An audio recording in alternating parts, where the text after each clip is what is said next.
Supreme. Now, the review of the Constitution is picking momentum, and it's now more likely than ever before that there will be a referendum. But is it necessary? My panel delves into that tonight. Then the African Union High Representative for the Infrastructure Development, a new creation of the African Union Commission. But what does this mean for the opposition leader Raila Odinga? Later, an interpretation of an artistic impression. On Sidebar, we look back at attempts to amend or review the current constitution prior to the renewed calls.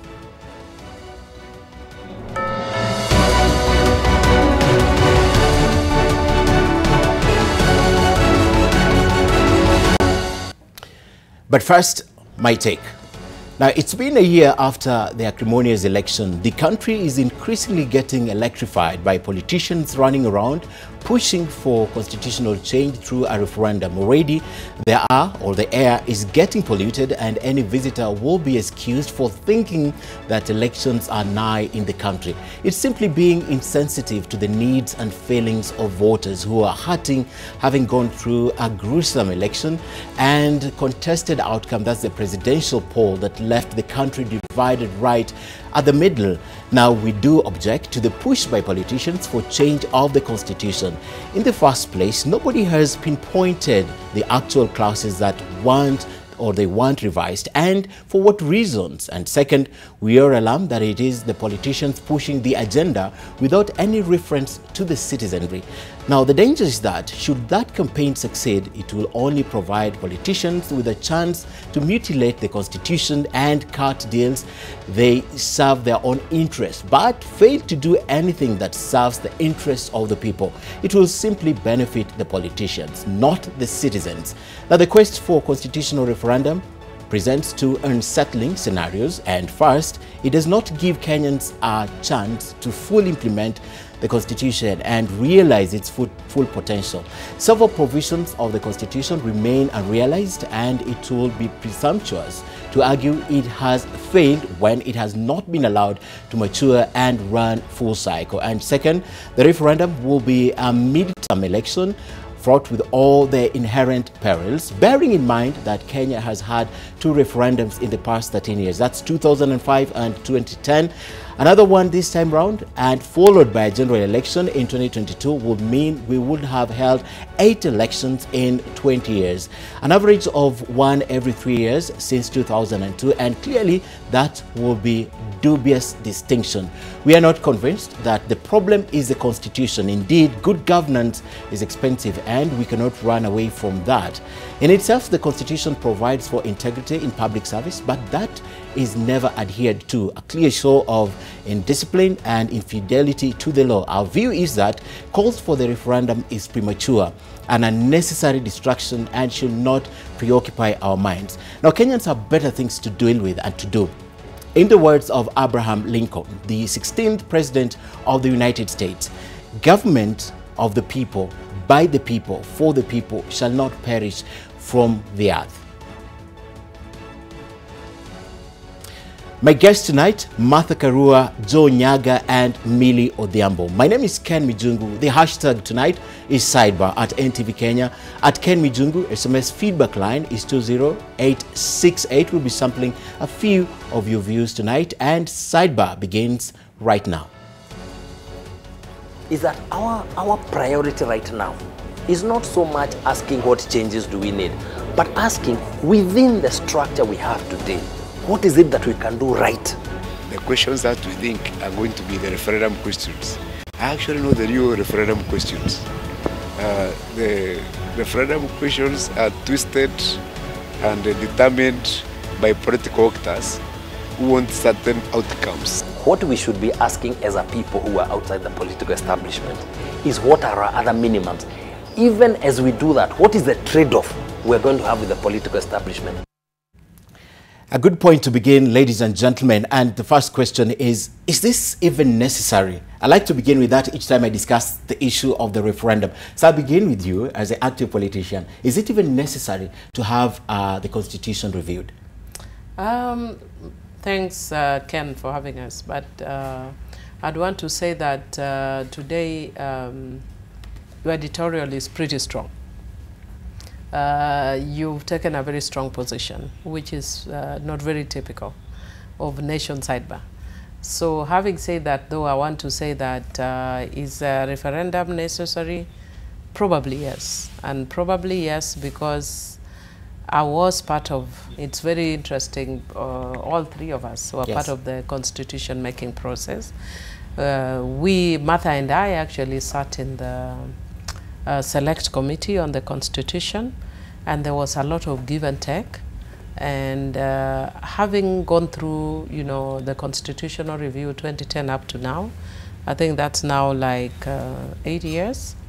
And having sat in parliament, if you asked me, there's a lot that needs to change. Okay. It's a lot that needs to change. Based on my own experience, I would give you a very simple example. Parliament alone, it's not the same. The fact that we changed the system of governance, I know it was a negotiated deal and we opted for presidential when some of us really preferred a parliamentary system. I think, or something close, or a mix, you know. I think what we had before was good for this country. Okay. Yeah, either what we had before or something close to that. Okay. Right now, Parliament is performing not to the standard that you would expect of Parliament. And I think a lot of it has to do with the structure of Parliament. All right, so it's necessary in your view? In my view, for some. For some. For very limited. But even beyond that, since we joined Parliament, we have been agitating for constitutional amendments for the 2/3. Okay. Because that is one of the things that is provided as a principle. But then in terms of numbers, it is missing. Okay. We have not attained the 2/3. It never happened. So and those are parts of the Constitution that I'm actually concerned that we want to review our Constitution, yet parts like that have never been fully implemented. It's not about it being fully implemented. It cannot be implemented because the way the Constitution was written cannot enable it to be implemented. Okay. So it has to be amended for it to be implemented. Yeah. Let me hear from Joe.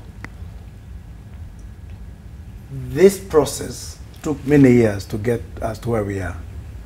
As my friend here has mentioned, there were negotiations that took place along the way. Many of these were political deals that were done. So if you go back to the original Boma's draft, which was a process that had been agitated for over a very long period, we then produced a document, which was then, you recall, Kilifi draft, which led to a referendum. If you look at the noises that you're hearing today and what has been going on, it was always very clear there are areas that need to be changed. There are areas in the Constitution that need to be changed. I think the problem we're having today is when people talk generally about a referendum, and it gives the impression we are going back to 2005 or to 2010. I think it's important, Ken, that we define the areas that need to be addressed. Okay. The amendments be specific. What I like to see Kenyans doing is to tell us, we of this interest group want this amended. Okay. I think that's the debate we should be having. Okay. Now that we've had this general debate about a constitution referendum, let us not confuse our people, because in the minds of our people, a referendum is what we went through before. I think that is uncalled for, in my view. But amendment to specific areas which we should be looking at in the course of this evening are necessary. Necessary. I'll begin by raising concern with the editorial. My belief is that a media house should not attempt to kill debate before the debate is even properly on the table. So far, other than one or two groups that have identified the areas they are calling for amendments, those who want to reduce the numbers and to bring in gender equality, we are yet to hear fully what the many people who have proposals have to say. For me, it's 8 years since we started implementing the new constitution, the promulgation, and it is time to look back and ask ourselves what is working, what is not working. Let those who want to propose changes propose. Let those who believe, like the editorial seems to believe there is no need, answer the proposers or oppose the proposals from a position of information, from having heard. But if we block our ears to any idea coming, it is not good, and you have not even heard what it is. That is not the way to go. And I want to say it is actually possible to implement the 2/3 gender rule without amendment, but we would have to have political will. South Africa never has had quotas in their constitution, but because of a deliberate policy by the largest party, the ANC, they've been able to reach the critical mass of 1/3, and they are in near parity now because of party policy. So if political parties in Kenya could put their money where their mouths are, because they all say they support gender equality, it would be possible to do it. It is also possible to fulfill the 2/3 gender rule if the IEBC understood their obligation under the Constitution, and after elections, they obeyed the 2/3 gender principle, which is very well articulated in Article 81, in Article 27, and therefore allocated seats proportionately to the political parties in Parliament. But because there is resistance, there is need to change, to compel the composition of Parliament to change. Okay. As of now, Parliament is unconstitutional. There are 2 motions before the Chief Justice for him to advise the President to dissolve Parliament, and I hope that they will be looked at in good time. Okay. And Kenyans must understand the Constitution was made to serve Kenyans, not Kenyans to serve the Constitution. Yeah. So if there are proposals, let's open our ears and hear them, and let those who feel that those proposals are not good then market their ideas, while those who feel they are good should market theirs. Okay. I am for open debate, no stifling. No stifling. Yes. But the challenge here, Wakili, is the fact that politicians are the one leading this. Well, there's no one else who can lead it if not the politician. But we can see clearly where they're taking us to, which means, like he said, this will be another political appeasement of the political elites. That's the reason why they're calling for a referendum. In this country, we have professional societies, we have other pressure groups, we have civil society. Let people get together, analyze what is being done, what is being proposed once it's on the table. And now that we are looking at it, nothing stops civil society groups from looking at the Constitution, doing their own audit, and then discussing. I've been invited to several forums. Actually, people have started doing that. Let's audit the Constitution. Let's flag out what has not been implemented. It's not just the 2/3 gender rule. We've never implemented Chapter 6. We've never implemented strict separation of powers. And strict separation of powers, I want Kenyans to know. A presidential system does not allow a member of parliament or a member of county assembly to handle money. So the idea of CDF and county ward funds being superintended over by elected leaders is completely alien and unconstitutional in a presidential system, which I support. The same question to you. Yes. From the very beginning, just to pick up from where she's left, we knew that CDF, in a separated system where the registry, the executive, and the judiciary were separate, MPs should not be controlling CDFs. And I hope one of these days that will be brought to an end. We knew when we did it. And we took positions because it was selfish interest. Now that we are out and we know the system that came, it was introduced in 2010, it's important for some of those things to be removed.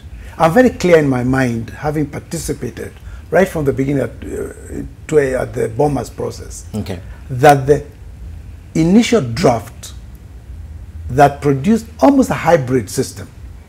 We produced a presidential system, but because Kenyans were used to parliamentary system, we then said, let's produce a Tanzanian type system. Okay. Let's produce the French system, where you have a president, and because Kenyans want to see their MPs, their ministers at home, they want to see their MPs answering questions, are being harassed publicly, and access to them. That's what I would support today if it was to come back. Okay. Because I saw it, we spent hours in Bomas of Kenya working on it, and I thought it would have worked. Okay. But because of the change that were introduced, we became yes, it became more presidential, and this aspect which Kenyans want to feel their MP. They want to feel that they have a I have looked at the Bomas draft, the original Bomas draft, and yes. I've looked at the Kilifi, which was later known as the Wako draft. Yes. And I just say a lot of things that were proposed then, some of them, they're talking about them right now. So as you answer my question, Millie, the 20% that they always said was bad, it's not among the issues being canvassed right now. If there is any, identify one for me. The 20% that they say, probably 80 is good, 20 is bad. Let's just go with what we have, then we'll come back to correct the 20. Fortunately for me, I was not amongst the 20% proponents. So if the 20% proponents wanted to push for the 20% that they were unhappy about, that would be fairly welcome. But for me, even then, and the honorable members who are here can tell you, there was a lot of give and take. And the give and take was because of the circumstances in the country at that time. There are things that we... It was a political settlement, in other words. Yes, but we are living in a... It always is. But that does not work for the citizens. It actually works. It works for the citizens. Yes. I think this notion that saying that things that are political do not work for the citizen, really we are burying our heads in the sand. Because if it didn't work, then why don't we just abolish being MPs?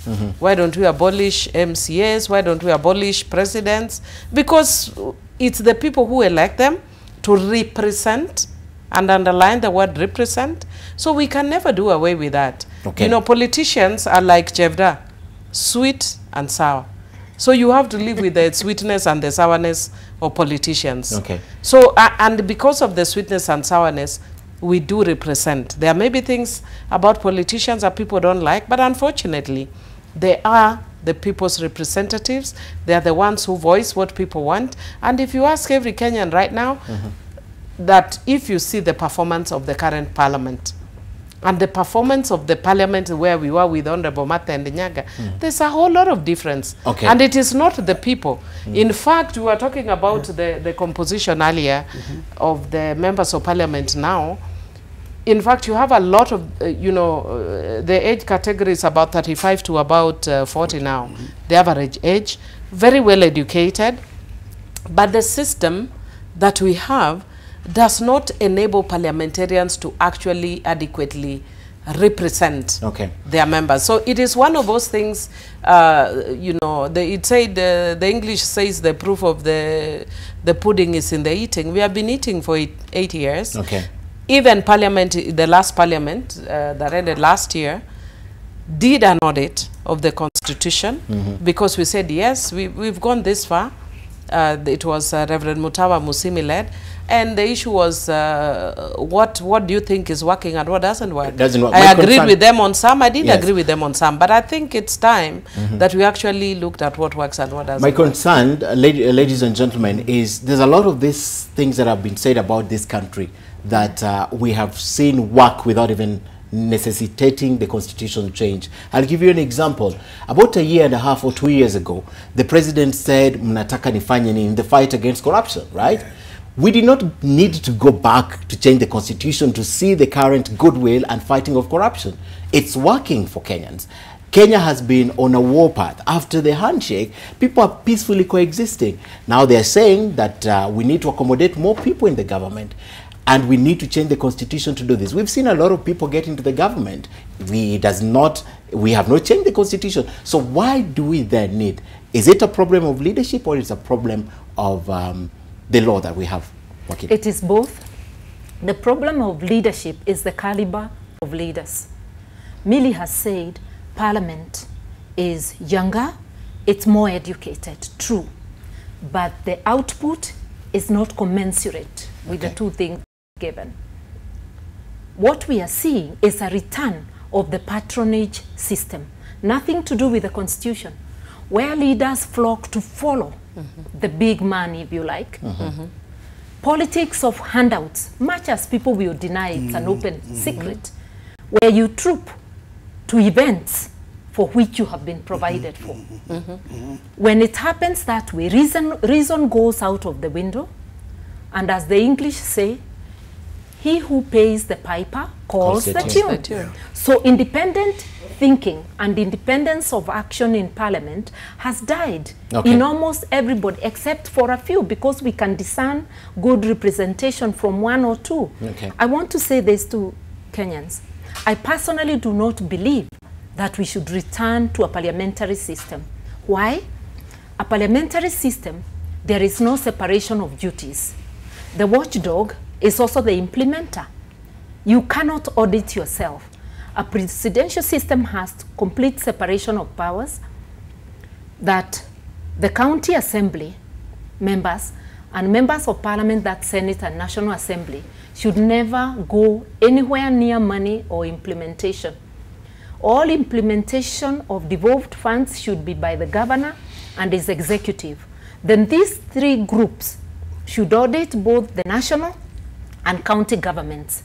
And when there is strict separation of powers, we shall have better governance, because these people will truly audit the executives of either the county or the national. But when there is a mix-up, the MP perhaps is hiding their own misuse or misapplication of the funds, therefore is not able to follow the governor properly. And if they are following the governor, they will be wanting to look for tenders.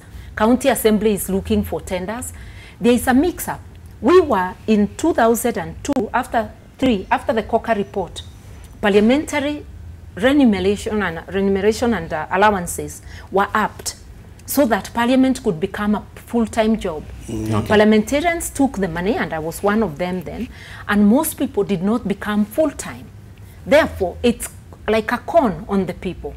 We abolished in the 2010 Constitution the ability of Parliament to raise its own emoluments. They are still doing it. Sarah Seremi in her last term capped the salary of a parliamentarian. They have restored it unilaterally. So our failure to implement the Constitution, we want to go back to Egypt, to the good old days of Pharaoh. We want parliamentarians to be ministers. How about having a true separation of powers, testing it first? But it's failed to materialize that intention. That's the reason why perhaps they're saying, let's go back to the devil we knew and see even the level of accountability. One of the things I like to see happen is, since we've got these young parliamentarians these days, is understanding where we came from. All the things that were done at Bomas and thereafter, there were good reasons. For example, the original draft of Bomas never spoke of 47 counties. It spoke of 18, a much smaller number, because we knew we could not afford regions, not counties. Regions, because we knew we could not afford 47. So at the same time, we knew we needed to review the role of provincial administration, and that was to be done, if you recall, after the Constitution was put in place. We also knew that those of us who came from small communities like Suba, Mbere, Taveta, had benefited by having constituencies in the older system, but we also recognized the other groups that had been disadvantaged over that period needed to be accommodated, and you recall some constituencies were created, but we said 2019 census, which is coming next year, is the one that will determine the future in terms of balancing representation in Parliament, where some people felt they were not properly represented in the older system. So all these that happened. If today I was a young parliamentarian, I want to go and find out these things, because I've seen people rushing to change the dates of elections. There was a reason. We spent 9 months at Bomas And I remember the debate between Muslims and Christians, Kenya Church, and the deals that were done, whether we call them political or what, was we allowed Catholic court to exist, but not the Sharia law, which was about to be passed. And in exchange, one thing the Christians got was, you will not interfere with Christmas, yes. the day that Jesus It was well thought of. It was well thought of. Yes. So when I see people rushing to change these things, I get very concerned. They could lose next elections when the churches get together, because it was the churches that fought for these kind of things. So I think one of the things that could happen, Ken, and talking to the new MPs, is a forum needs to be created where they are given background to all these things, so that as they make future decisions, they understand where they came from. We need to take a break, but I'd also like you to respond on that fact that this is political settlement and Kenyans don't really see what value is in it for them. Well, I don't know whether Kenyans don't see what's in it for them, because Kenyans have really not spoken. We are at a point where leadership is discussing, media is talking, Kenyans have not spoken. But having said that, I wanted to just say something about what Martha said about parliamentary and presidential.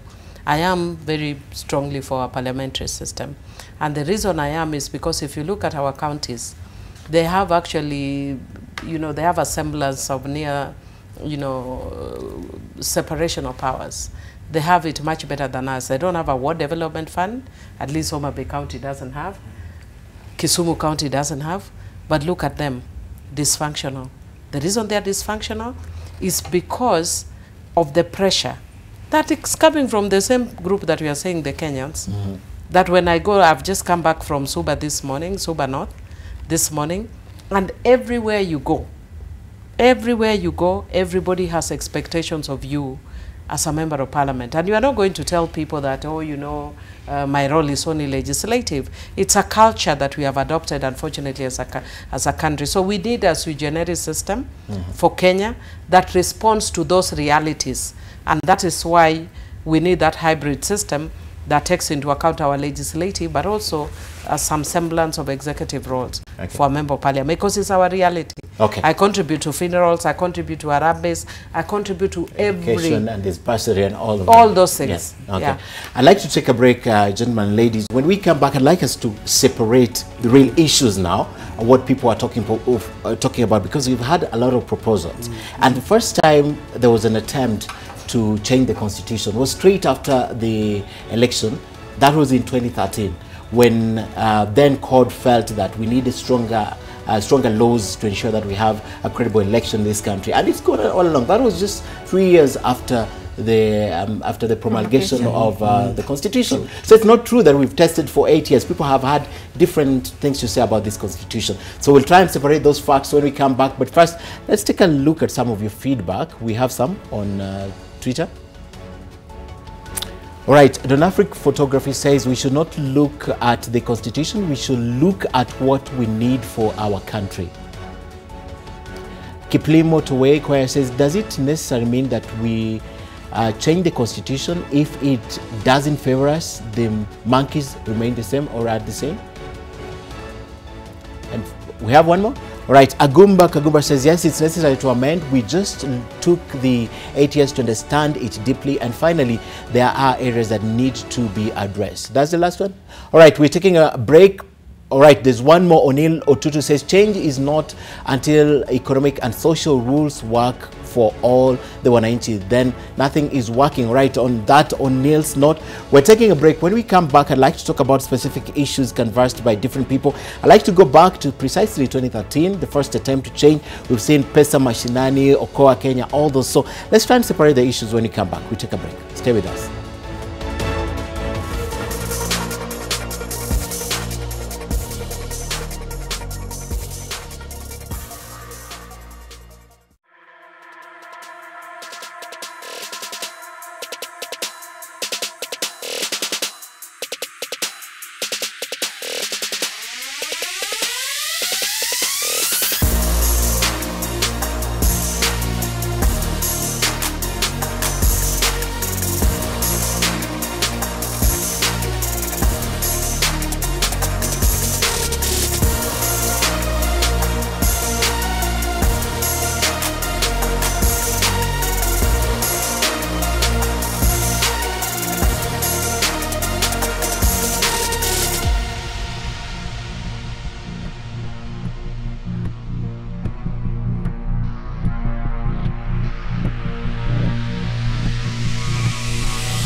For 50 years, Gor Mahia has outplayed most clubs in Kenya's league.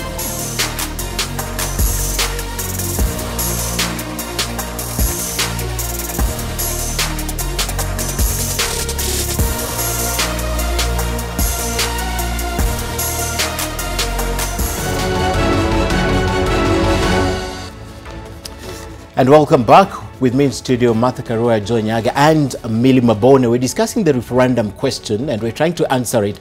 Let's try now and separate the issues. I know several issues have been conversed by different people, but the way they come out is self-interest and self-seeking politicians. Let's see if we have real issues here, and the debate is open. So let me begin with Martha. From where you're sitting, identify the problem, one problem, and try and answer it in the context of these proposals. Okay, let me take the problem of numbers.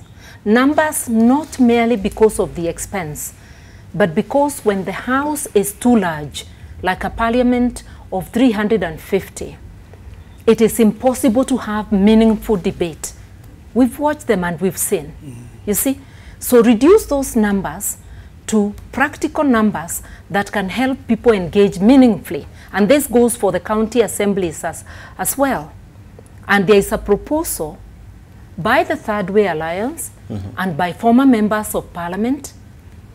I saw a group and the media covered them, and they're saying make counties parliamentary constituencies so that each county sends 2 delegates to the National Assembly, a man and a woman, and 2 delegates to the Senate, again a man and a woman. The whole country will end up with 94 senators, gender parity, 94 members of parliament, a total of 188 parliamentarians, down from the current 417, because when you add Senate and National Assembly, there are 417. And I'll give just an example of one county assembly. Nairobi has 85 wards, plus the nominated, it comes to something like 125, 130, I'm not sure. Under that system, Nairobi has 17 constituencies. We make the 290 Kenyan constituencies the wards. Okay. And each ward elects 2 delegates to the county assembly, a man and a woman. Okay. It means Nairobi, which is the largest, with 17 constituencies, it will end up with 34 members of the county assembly. You can see a lean structure that enables meaningful engagement. Okay. And then we have strict separation of powers, where members of county assembly and members of parliament are not touching money. That is in my view. Where the implementation is by the county executive and by the national executive, then these people will sharpen their watchdog acumen and will be able to follow up. I would also now, in hindsight, because we are difficult people as Kenyans, we do not want to implement the things we have passed.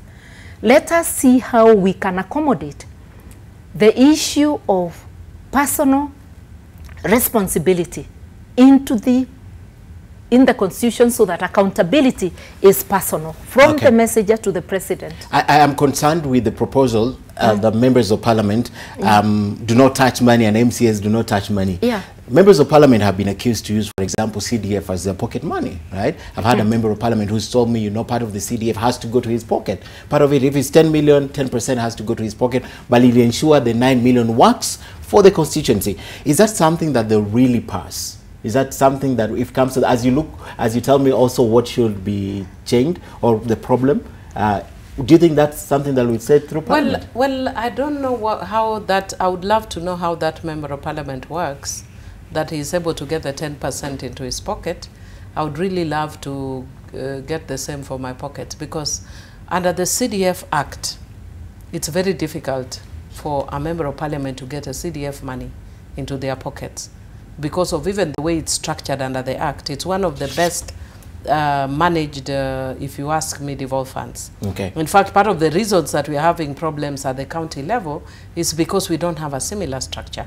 Now, I would be very interested and curious to listen to the proposals by Honorable Martha Karua, and that's actually what Martha was saying, that people can bring things on the table and we listen to them. I haven't had it before, but it sounds an interesting proposal that I would be keen to interrogate more. Why? Because first, it reduces numbers, and 2, it ensures gender parity, and 3, it is a system that then I might be persuaded on the issue of separation of powers, because if you have 2 members, or rather if you have representation across the county, then the need for the funerals that you need to take care of reduces. What then would need to provide for when we do that is a system that then takes care of these needs, that the public puts pressure on members of parliament. And really, unless we deal with it, it's still here with us. It is still here with us. Okay. But I would want to say that, yes, there are, and I think in our debate, one of the things we need to separate is the issue of whether the Constitution is being implemented, or whether we have a culture of implementing the Constitution, which is constitutionalism, as opposed to whether there are thorny issues in the Constitution. Okay. So really, I think sometimes we are mixing issues here, and I think I would agree with you that in Kenya, there's also a culture of not following the Constitution and not being true to the tenets of the Constitution, so that even the things that are provided for, we do not follow. Yeah. But then there are things that are provided for and we are trying to follow, and there are hiccups. Okay. So those are things the that hiccups needs to be sorted. That need to be sorted out. Okay. Isolate a problem for us in the Constitution that sitting here you think is easier, a question that is easier to answer. Devolution. Okay. I think it's very clear to me that 47 counties is not, I'm not a lawyer. I come from a background of economics. It is not possible, and we were advised this by people like Nigeria who have oil resources, that we could not afford this. For me, I like us to spend a lot of time on devolution, see the issues that need to be done. If it means going back to 14, 18, whatever it is, or 8 old provinces, so be it. Okay. But we need to reduce them to a level that makes sense. Devolution must be allowed to work. Okay. We had agreed at Bomas to give it a minimum of 15% of the resources that government was generating internally. This should be raised. It's been raised. But proper management okay. of and resources. captured in the Constitution, because I don't think the actually there was a minimum at 15, Bomas, which is 15. yes, in the Constitution. and we are hoping which is in the Constitution, yes, but we had actually proposed a higher. But even currently, Bomas, okay. Yes. Bomas was superseded by Naivasha. Yes, I know. So yes. let's talk of Naivasha. Naivasha, Yes, yes. confuse people. Yes. Yeah. But it's important to have the discussion the reason I'm saying because Bomas even is the debate that's going on yes. appears to be going back to Bomas. To Bomas, exactly. That's yes. why I'm raising yes. it. The original Because when I proposals. listen to the debates, I get you. When I listen to the debates proposals. of in the public arena, Yes. we are going back to Bomas. the Bomas, Bomas. yes. And that's why it is important to understand it, so that as we modified Naivasha and Kilifi and so on, we have actually taken into account the things that happened. So if we could get this sorted out, because we must ensure it works. Okay. It's good for us, but we must arrest. But Joe, there's a problem we must here. arrest governors. But there's a problem Who here. steal. There's a problem here. Yeah. When you're going to propose that the counties be reduced to the original 18 proposed, right? Yes. Who is going to cede ground? Who is going to say you can touch mine? Who is going to allow it to happen? Because the same people are going to be responsible for putting this to the referendum question. Because I'm thinking the committee of experts, the way they got to 47, is looking at the provinces and districts Act. No, Yeah. it was at Naivasha. It's we, the parliamentary team that went to The Naivasha, Committee. who Yes. came up with the 47 counties Yes. based on the old colonial Yes. districts, Yes. except for Vihiga and I believe Lamu, where we agreed that those additional ones do stay. That's the became And the 47. reason was to give, to have a sort of customized presidential system where we don't go federal. We stay in one unitary state, and instead of having mini states, we have counties that are semi-autonomous. Okay. And someone has said it very correctly. Devolution was supposed to bring development to bring the resources and the decision making on priorities closer to the people. Was that the most important one, or it was to decentralize, to remove the power from the top and bring it down? That's what devolution of power. That's what I've said. Devolution of power and resources. Okay. But since we have not developed in an exponential manner the way we had expected, it would be very difficult, in my view, for any county to agree to be abolished at this stage. Exactly. Those who came from small communities, and there was a chairman of that little group, wanted devolution partly to protect their interests. They felt Nairobi was too powerful, was too strong. Nairobi would never allow those small people to benefit. So we removed power from Minister of Finance and the President deliberately to guarantee that the Super, the Courier, and so on and so forth would have resources. Then we can fight at our village level. Okay. Now, the other problem that arose, we addressed at Boma's rate of devolution is, once you then go to those counties, there are minorities in the county. Governors today have not realized that. We try to protect the minorities in a county so that they were part and parcel of what was happening at that level. Because even as the proposal that Martha has talked about, I can tell you there's no way a courier in the proposal that has been mentioned would ever be an MP in Migori if we were to go that way. But in an area where the communities are basically the same community, it's much, much easier.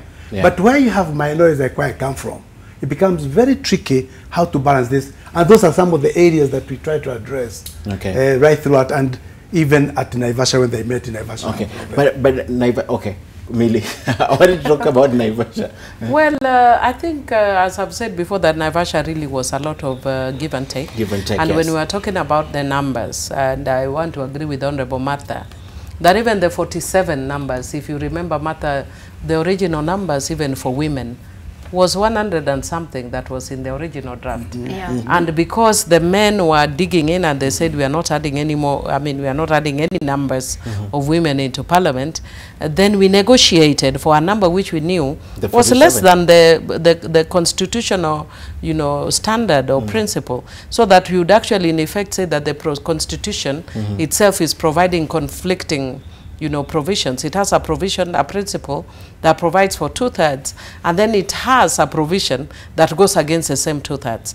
But that was because of the give and take, so that, you know, if I remember very literally, people were waiting for the white smoke because the country was sort of at a standstill. But having said that, I want to also agree that if you want to reduce the counties, it will be very difficult, but not impossible. Not impossible. And the reason why I'm saying it's not impossible is, for instance, let me just give you a practical one. If you said you want to merge Migori County and Homa Bay County, it's not about any county losing. Because if I merge Migori and Homa Bay, which one has lost? None has lost. But we'll have one governor. We'll have one governor from, and they need representation. Yes, it will be one. That's exactly what I'm saying. Migori is next to Homa Bay County. Yes. So if you merge it, if you merge it, it basically means it becomes one. And Migori can't say that we've lost, we can't get a governor. Neither can Homa Bay say we've lost, we can't get a governor. Because it will be about how you persuade. It will be about how you delineate. So that if you are delineating, you'll be delineating in such a way that everybody feels to some degree that they have a fair chance. But if you delineate in such a manner, that's what I'm saying, negotiating may be difficult, but it's not utterly impossible. We need to force it. Economic blocks that way you can add the words. Yes, the economic blocks that are coming out. The very fact that people are forming economic blocks implies they can work together. It's not economically viable. And that's Nyaga and Embu might be very comfortable together with somebody. I'm just with other people, like we've seen in Western Kenya and Nyanza, where they're talking about blocks. Could be that the debate should be focusing on those areas. Because even in the current as soon as they realize you're focusing on their area, they will say no even no in the blocks current for us. constitution, I think we allowed, if I'm not wrong, we allowed cooperation between the counties. And that's what beginning to develop. And maybe another thing that I can actually say, that when we're talking even about minorities, that in situations like that, a bright minority or a brilliant minority actually gets a lot, because they are game changers where there is competition. Like the Kuria, in the last elections, they were in Migori, they got deputy governor, women rep, Senate. and Senate. Yeah. So they actually got the yes. Because it's because they actually and the deputy they governor. are the game changers. But I'll tell you, because so I was where there. all factors being equal for the Luas, then the Couriers becomes a deciding vote. So it then works very well even for minorities. Yes. What happened in that particular case, because I was very involved, we had that kofia of minority. We actually went and quoted the laws, or I can't remember the sections now, that if you ignore the minority called the Kuria, we will take you to court, and the court was Supreme Court, because at the Bomas we ensured you did not go through the process. We went to the Supreme Court to protect those interests.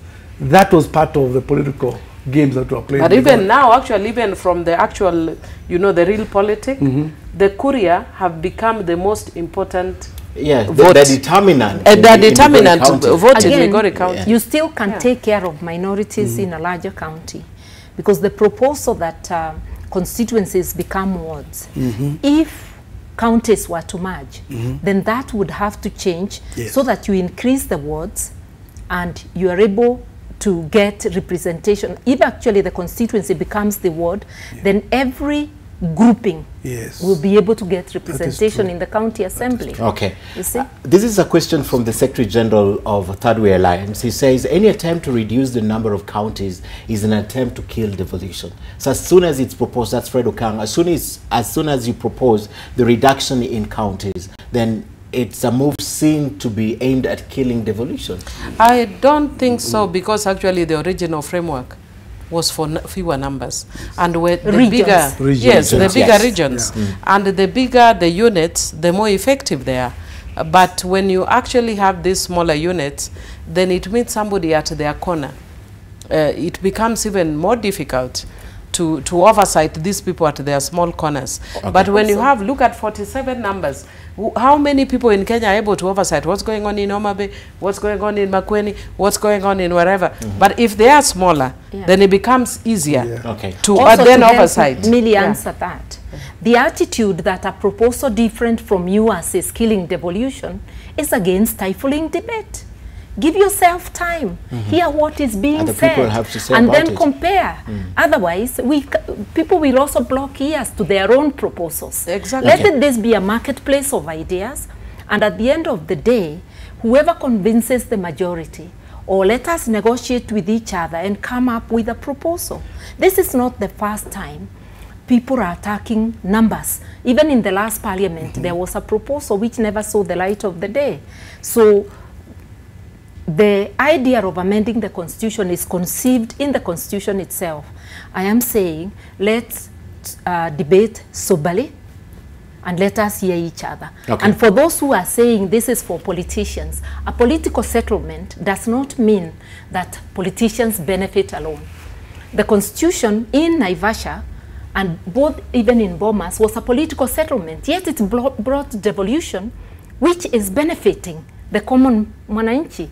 So a political settlement doesn't mean only positions. But that also means, Wakili, that now that people are complaining about the size of devolved government, it means that political settlement did not necessarily benefit Mwananchi because they're carrying the burden currently.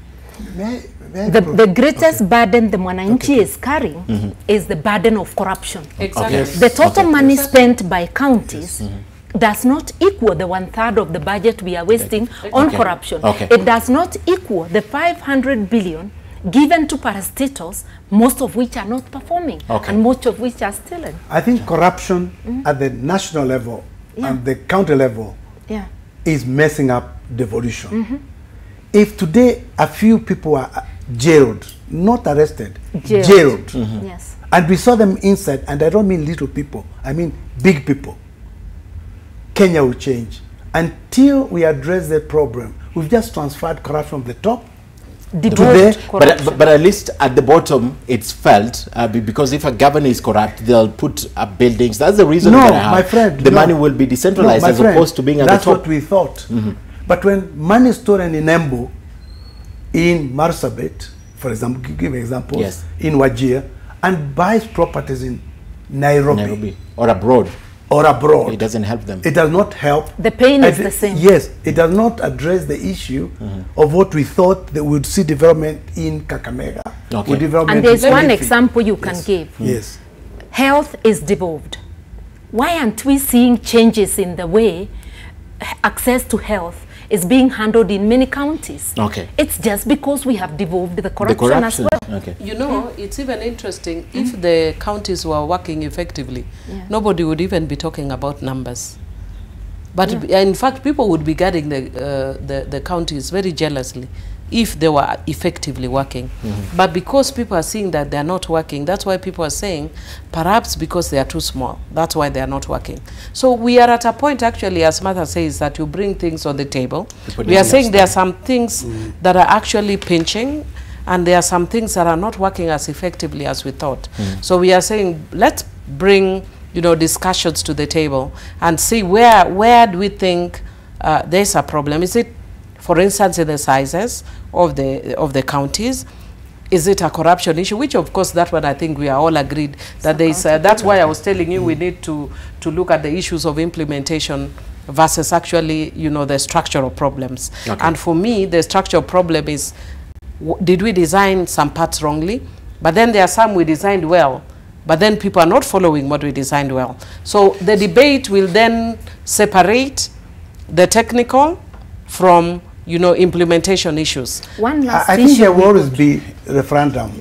I think there will always be amendments, and we should, as a nation, accept it will be a continuous process. Let's focus. What is it we want this round? Because if you are not careful, we could mess up 2022 elections. One last thing I would want to add to that is that some of us, I strongly feel that we should discuss devolving of elections so that we stop concentrating the powers, the electoral powers at the top, and we get stakeholders to manage elections and to manage disputes at the local level. And that is something we are putting on the table for debate, because this is something that has been done in other countries like Denmark. Even in the US, the electoral system, I've come to know, is each county has each state has its own electoral system.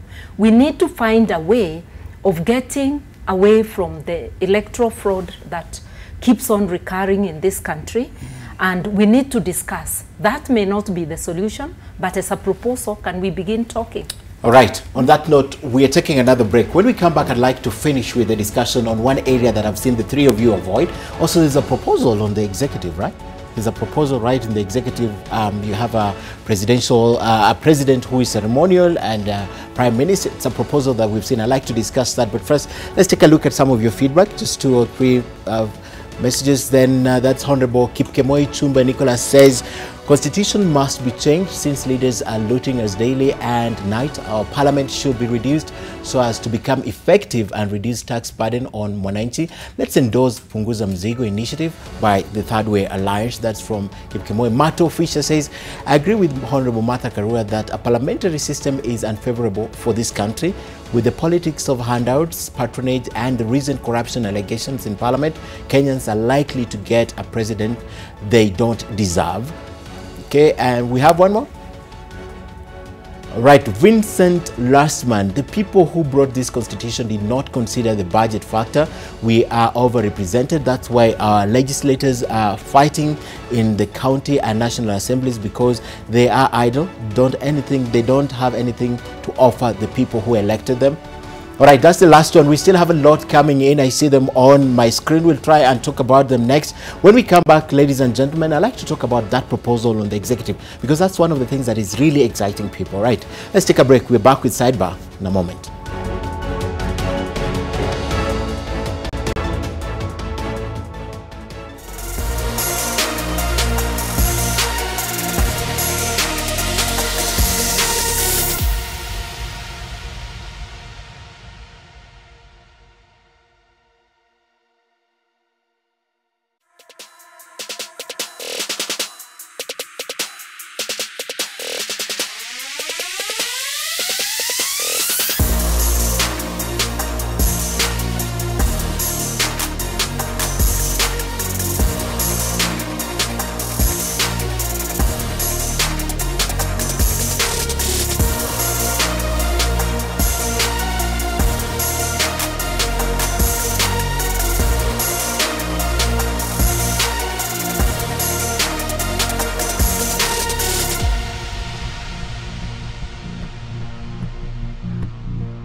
For 50 years, Gor Mahia has outplayed most clubs in Kenya's league. Now, Gor needs more than ever when they become the first club in East Africa to play on English soil when they face Everton on 6 November 2018 at Goodison Park.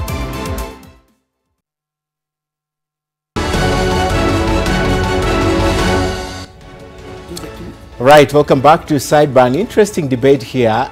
Just being told by the ladies how they got there. 47 they wanted from Bomas. They walked out at Naivasha. Naivasha, yes. At Naivasha, they walked out. The men who had liners at that time. So they negotiated and they got, it was a compromise. It was a give and take. And eventually we ended up with what we have. Let's talk about, ladies and gentlemen, let's talk about the executive.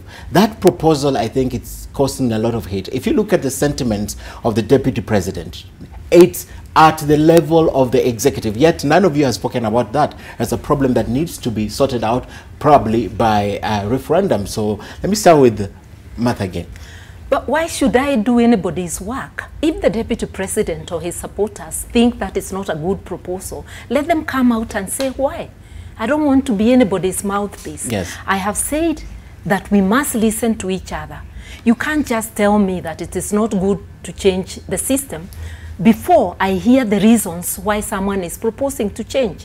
I have said I'm not a fan of changing from presidential to parliamentary, but I want to listen because there may be a reason, a convincing reason. Yeah. Why they don't want it. Yeah. Why they don't want but when somebody fears hearing the argument, I start to doubt you. Okay. Yeah. I'm very clear in my mind. Yeah. The point we got at Bomas and later on, that Kenyans want to feel their MP. Because for 100 years plus, that's what they are used to. But I also supported a presidential system. That's why at the beginning I said, a system that was a hybrid nature, which I supported, and which led me to taking positions, including saying no when the banana and orange came through, was 2005? Yes, because I felt very strongly that after the discussion that took place, it was necessary to have both. Now, you need a president who is a uniting factor, elected by the whole country. You also need a man called a prime minister there who can be the boxing. To run the government. To run the government. If he messes up, you sack him.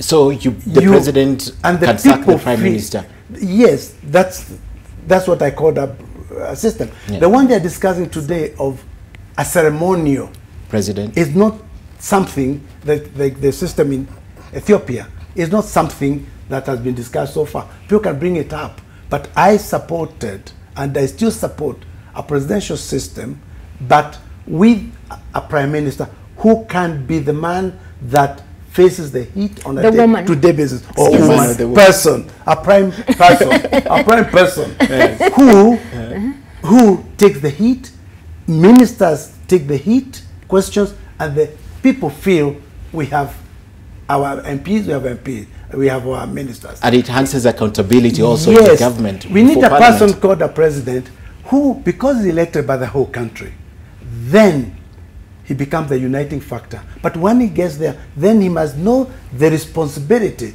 that goes with that role. Okay. If you look at the proposal, before I go to Millie, at Bomas, right? Before it was diluted, and anyway, it was rejected. There was this provision, I think, at proposed Article 211 at that time for the position of Prime Minister. I'm not so clear on the article. It was there, and it's something surfacing right now. That's what I'm saying. Yes. We are going back to where we started from. And that's what I'm saying. On that one, if it was put on the table, I would support it, I would campaign for it, because I felt that we need, it gives an opportunity for this highly political animal called Kenyans to play their role. And also, but when you become the president, it has also very serious responsibilities of managing that side. Okay. If today I was president of Kenya, for example, I would have ministers, cabinet secretaries in my government, who are political animals, who understand this environment. When you have a cabinet secretary whose appreciation of politics is zero, it makes it very difficult for that presidency to operate. Okay. Millie, as you answer that, do you think this also would be the keyword to the winner takes it all that often, more than not, polarizes this country? Well, I'd want to say, first of all, that actually, if you look at, you know, the history through Bomas and up to Naivasha, our side was very keen on the premiership, the position that had the premiership. And I can tell you, based on the experience, when I got into parliament, I got into a divided parliament, and the prime minister position was created, you know, because out of the circumstances. And at that point, I really didn't like that position because of the circumstances under which it came. But I can tell you that one of the best governments that I have seen is a government that had the prime minister. Okay. Not because Raila Amolo Odinga occupied it, but because of the way it created a system of effective checks and balances within the executive, and because of the way it also created inclusivity. And so for me, I wouldn't be shifting goalposts. That was a position I liked then based on the experience that I saw. It is a position I like now. I can even tell you the date. When we negotiated this position, our side, we met in the Great Rift Valley in the residence of Honorable Musalia Mudavadi, and I know what we agreed. We agreed to stick on that position. I know when the position changed and who changed the position. Okay. It wasn't our position. But in the spirit of moving the country forward, we agreed to let it go. Okay.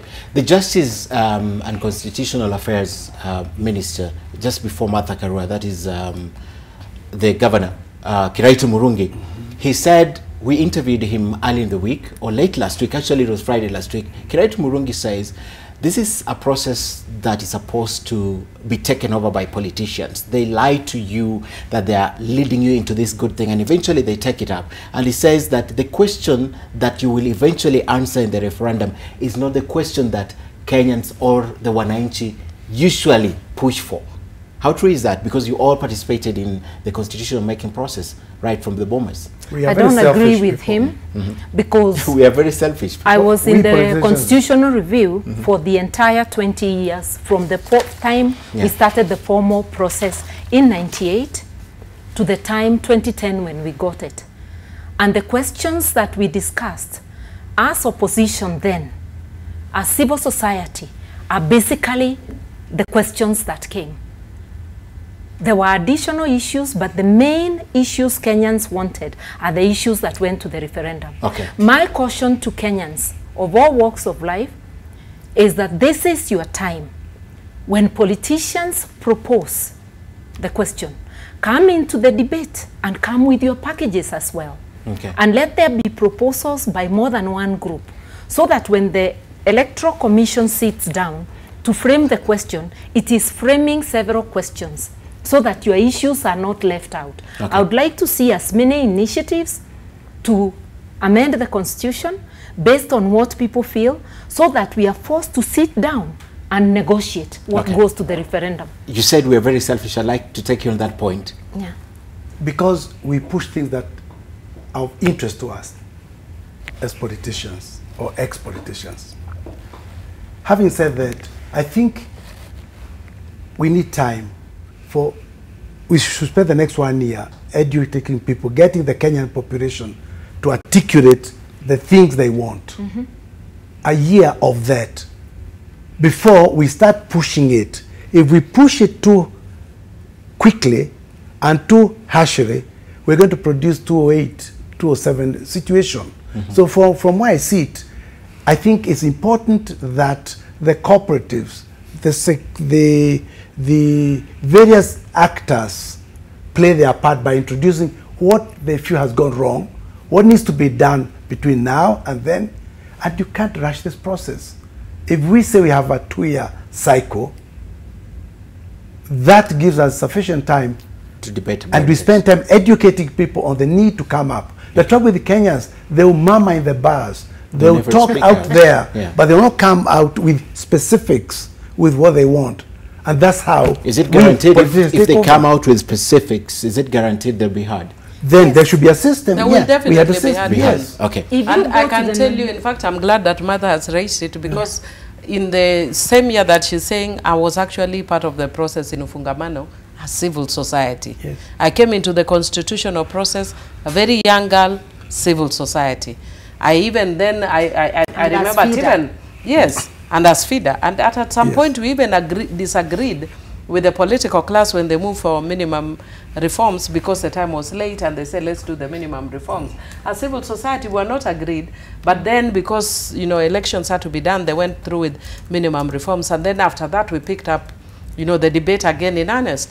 I can assure you there are things that I open in the Constitution that I pushed as a member of the civil society, that I see in that Constitution, not as a politician, but as a member of civil society. Yeah. He was actually telling me, we sat in the same Bill of Rights. Yes. He was a member of parliament. Yes. I was at that point at the cradle, and he said he learned a lot from me on human rights. I was very strong on human rights issues, issues about children born out of wedlock, issues about women.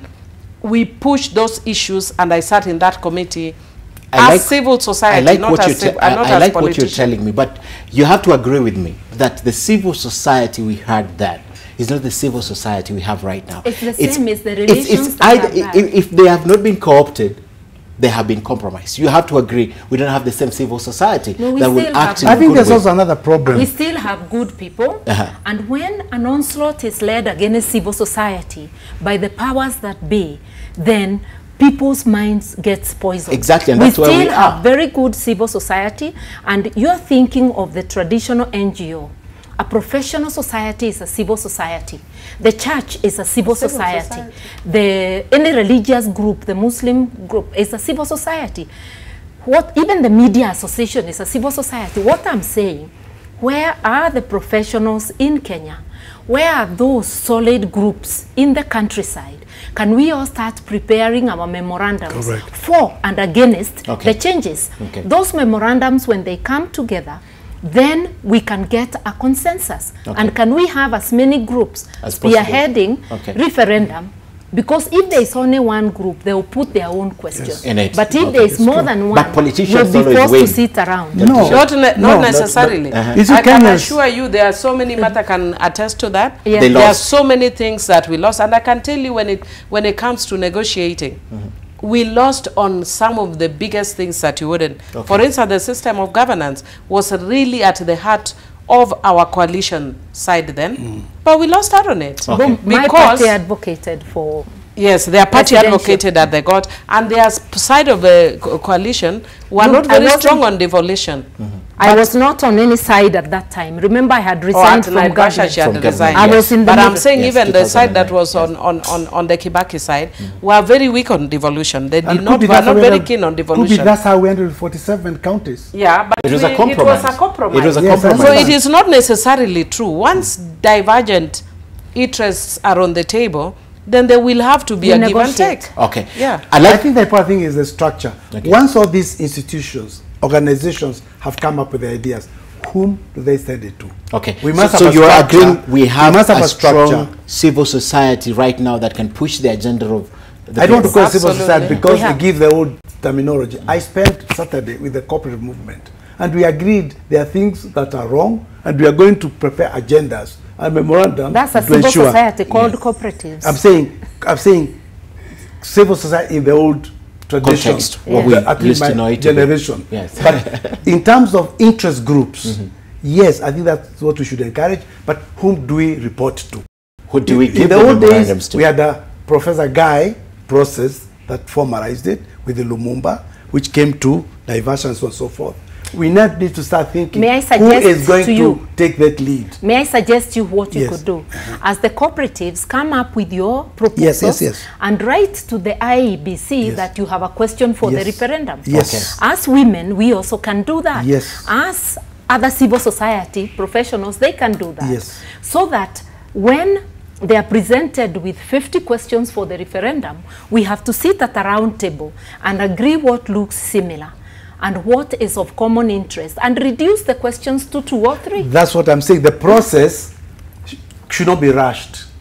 If it's rushed, we'll make a mess. We have adequate time. I think this is the first time we're calling for a constitutional review, and we have adequate time. Ladies and gentlemen, I'd like to finish this discussion on the referendum, but there's one thing that I'd like to talk about. It's just briefly 1 point each.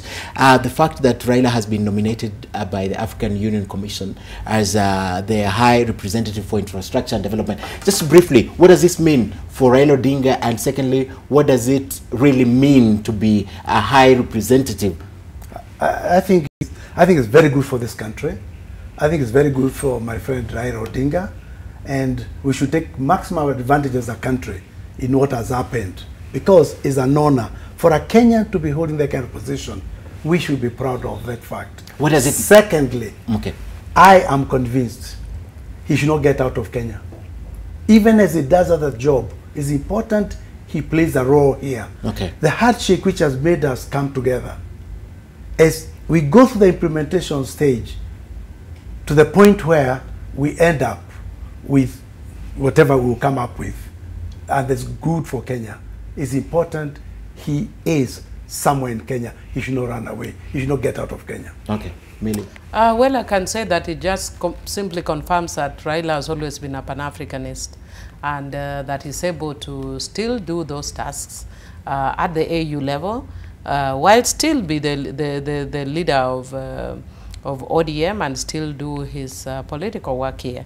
I was a member of Pan-African Parliament for 5 years, where I went there severally, and we had sessions, we had committee meetings, while at the same time a member of Suba North constituency. So when I hear people saying that, so now that he has this engagement, he cannot be here, I think that is somebody living in another generation and time. There's nothing that precludes him from continuing with this political doing in the life. country. Yes.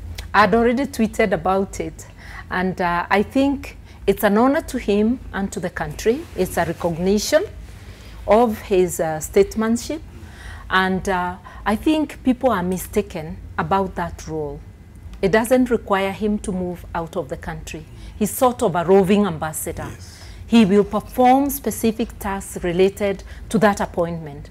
Just like he's been performing tasks like getting the protagonists in Southern Sudan to talk to one another. And even when he was a prime minister, he was sent to Ivory Coast, and at one time to Central African Republic. It didn't require him to relinquish duties. The choice of whether to continue being the leader of ODM at this time or at any other time and of NASA must remain his decision and the decision of the membership. I do not know why we do not respect the Constitution to allow people to exercise their freedom. We want to make decisions for them. I think it's born out of panic. Yes. All right, and of course, let's... All right, let's take a look. We also have, she knows because she's been in the show before, we take a cartoon of the week, and I'd like you to put it also in context. Let's take a look at this cartoon.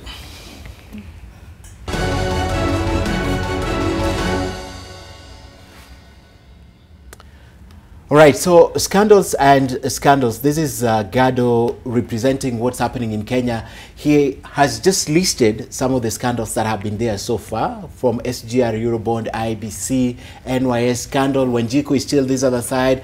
Afia House scandal, KPLC, National Hospital Insurance Fund. Then down here it says KAR, Maize scandal, laptops, and then there's Rio Olympics, Russia, World Cup, there's sugar, then there's Warakaland. I wonder what's KAR. KAR could be what? I think it should have been Kenya Revenue Authority or KAR or Kenya Bureau of Standards. I don't know what KAR is. This is very sad. Very sad. Just imagine all those things going on. And that's Wanjiku. That's the image of Wanjiku. And it's supposed to be carried by Wanjiku. There's something he said.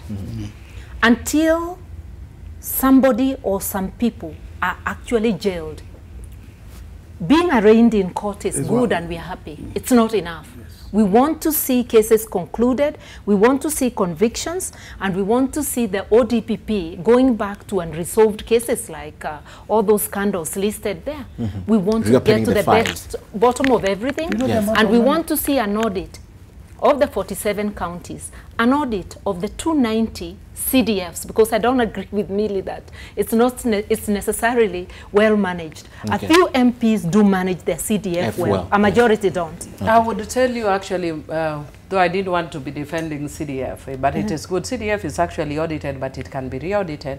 But I can tell you that being, you know, a member of parliament, and I'm sure you've been there, that really the people that have the greater control of CDF is fund account managers that are not appointed. In some constituencies. No, in all constituencies. Fund account managers are appointed. They are employed from an entity that is separate from MPs. I have no control. Most of the times I don't know who my fund account manager is. And usually most fund account managers don't even get along, you know, with MPs. So for me, that usually creates a bit of balance. But they're appointees of the member of parliament? No, they are not. You can get them changed. Okay. You can get them changed, but they will be changed, especially like, for instance, you find a fund account manager that looks like they're mismanaging because they're actually the signatories. So you can have them changed. Okay. Or but sometimes they don't get along with the members of parliament, you can have them changed. But they are changed within constituencies. Okay. And even when the next one comes, they do not answer and they are not responsible to the member of parliament. Okay. They are responsible to the board at Nairobi that are not members of parliament. But I think the issue is should legislative people should have powers implement over executive. Okay. We did it initially when it started. Yeah. We knew it was wrong. And I used to say it even but when we kept it. We are saying now that you have an enlightened Kenyan, you have very educated, exposed Kenyans, we must now go back to the system we set up, which is president's executive, personally, judiciary, and legislature. Personally, have been consistent about this, and I will be very consistent about it, that if we find ourselves in a situation where the Kenyans would themselves know that it is, in fact, as Millie Odhiambo, I would be extremely happy only doing legislative role, which I love very much. But so long as you do not have that CDF, and the reason why it was brought in the first place is because members of parliament were overwhelmed with harambes. Even now, I am still, you know, with the CDF, I still have harambes. I've just come from doing an harambe this weekend. I have another harambe this 2 weekends ago. I had 15 harambes in one weekend. So what I would tell you for a fact, well, it comes from, it's different from constituency to constituency, but I can tell you that now, and especially since the counties came into effect, and there's a lot of loose money that is going around in the counties, people are putting pressure on members of parliament to do fundraisers in churches, in schools, in hospitals. What I would say for me, though, is that we actually also need to, and I've said it, I said it even earlier, that we need to find a way of structuring even the way the money at the county level is used. We need to structure the way the money in county assemblies are being used, because I have said it before that there is a part of the reason that most of our counties are actually, you know, fighting is become apparent that people are fighting over resources of the county assembly because county assemblies are being given monies that if you ask me, too much for them. A lot of that money that it's entertainment allowance, 250 million for a house in a rural area to build a speaker's house. Honestly, why wouldn't somebody then use that money? Just now as we are speaking, we have members, you know, not members, employees of Homa Bay County Assembly that have been charged. I'm not saying they are guilty, because then the courts will prove whether they were guilty or not. But just the fact that, you know, there can be a focus on, you know, how the monies are being used at that level. For me, the most important thing in terms of the corruption is to look at every single structure and unit. And what is the saddest thing is that, and which that cartoon depicts, is that all through it is Wanjiko, the feminization of poverty. That in all these things, the persons who suffer the most are the women. Not to mention the deaths. You say you have a different approach, just briefly to this. What I'm saying is this. As Parliament, we had passed the Public Officers Ethics Act, which stops a state officer, we were saying a public officer then, now converted to state officer, from conducting harambes. And Millie is saying she has come from harambes. From 2011, even before 2011, even before I left Parliament, I completely weaned myself of that system. And throughout my 20-year tenure as a member of Parliament, I never pretended to handle all the money issues of my constituents. I was not giving money for for funerals and for weddings, for etc. If it is for education, it's from a common pool, the bursary fund. We must learn to structure our responsibility. No, I am just saying we must, because my predecessors were doing what everybody else does. But if you structure your affairs differently, our people are understanding. And when I say our people, I'm not saying Kirinyaga or Geshogo only. I am saying people respond the way you start. But once you have started, it's difficult to stop. Okay. So we must obey the law. Members of parliament should stop engaging or, you know, being the money, the solvers of every problem. That is what even leads to corruption of CDF, because you're trying to keep up. Can I tell you the reality on the ground? Like I started on that note, just like Martha, not giving to funerals, not giving to Arambes and everything. Then you have your opponents coming and they are giving to funerals, they are giving to Harambes, while you are seated and you are telling them, read the law. I will be reading the law out of my office while they come in to take your office. So we must be realistic about the circumstances. It's a very difficult position. But I think this debate is finished, depending on how you've cultured your constituents and or cultured your where they were cultured, not how cultured. I found them cultured that way. Mine were cultured, we must re-socialize. I never gave it, but I did other work which is commensurate to what you're supposed to give them. All right. When we started this CDF, we thought we never have to do Harambes. You still do it. Monej came back and said, that's government money. What about now yours? give us yours. Give us, because they elected. That became the challenge. We're ending. I've taken a lot of your time, so we need to end this. So I'll give you just a minute each to summarize the fact that how you have spoken to how citizens should be brought in the referendum and what they should do. And I like the idea you need to write to the IBC. Can this also be done by small unregistered groups that just come together? Even an individual. Even an individual can write to the IBC. Right. Yes. Very good. I retired farmer, now farmer. You're writing a proposal. Writing one. All right. I saw the proposal by Kabando, so it's possible. That's so I'll give you a minute just to end this. Yes. Let me start with Millie. I can tell you that America is considered one of the, advanced democracies.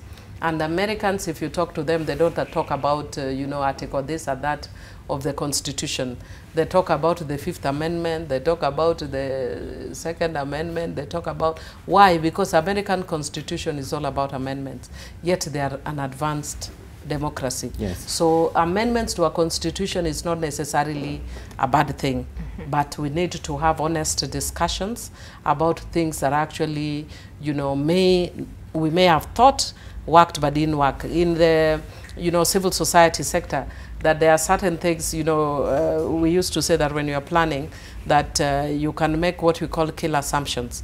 There are assumptions that we made when we are doing the constitution, some of which have turned out to be kill assumptions. They have not turned out exactly what we intended of them.